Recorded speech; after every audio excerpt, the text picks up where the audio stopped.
A new study reveals that weight loss medication leads to reductions in blood pressure levels during both day and night. Recent research published in Hypertension, a journal of the American Heart Association, reveals that tirzepatide, a new weight loss drug, substantially reduced systolic blood pressure, the upper figure in a blood pressure measurement, in approximately 500 obese adults over a period of roughly 8 months. Systolic blood pressure, or the top number in the blood pressure reading, is a stronger predictor for cardiovascular death than diastolic, or bottom number, blood pressure. According to the American Heart Association's 2024 heart disease and stroke statistics, more than 122 million adults in the United States, or 47% of adults, have hypertension, and nearly 42% of adults have obesity. Tirzepatide works by mimicking two metabolic hormones in the body. It acts as a glucagon-like peptide, 1, GLP-1 receptor agonist, and also as a glucose-dependent insulinotropic polypeptide, GP receptor agonist. These hormones stimulate insulin secretion and sensitivity after a person eats. Together, they have been found so far to help regulate the body's blood sugar levels, slow down digestion, and reduce appetite, which makes a person feel more full and eat less, leading to weight loss. In contrast, semaglutide has only the GLP-1 hormone. It does not contain a GP receptor agonist.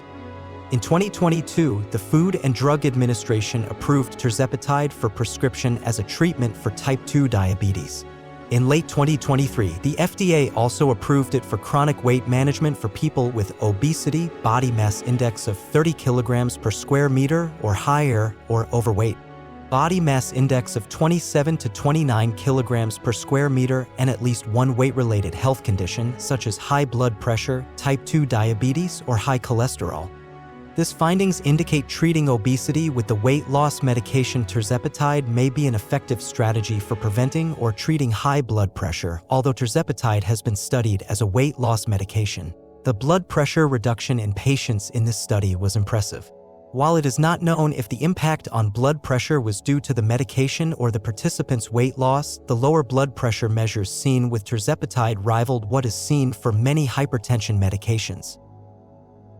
The study was conducted from December 2019 to April 2022, and the participant results after 36 weeks of taking tirzepatide indicate. For participants taking 5 milligrams of tirzepatide, there was an average reduction in systolic blood pressure of 7.4 millimeters of mercury. For participants taking 10 milligrams of tirzepatide, there was an average reduction in systolic blood pressure of 10.6 millimeters of mercury. For participants taking 15 milligrams of tirzepatide, there was an average reduction in systolic blood pressure of 8.0 millimeters of mercury. The blood pressure lowering effects of tirzepatide were evident in blood pressure measures taken during both the day and night.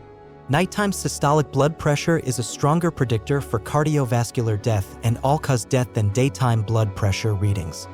The reductions in systolic blood pressure were consistent across subgroups of participants in the study who were categorized by additional factors including age, sex, body mass index, and hypertension-related risk factors. Overall, these data are encouraging that novel weight loss medications are effective at reducing body weight, and they are also effective at improving many of the cardiometabolic complications of obesity, including hypertension, type 2 diabetes, and dyslipidemia, among others. While the impact of each of these beneficial effects is individually important, many of these obesity-related complications act synergistically to increase the risk of cardiovascular disease. Thus, strategies that mitigate multiple obesity-related complications may reduce the risk of cardiovascular events.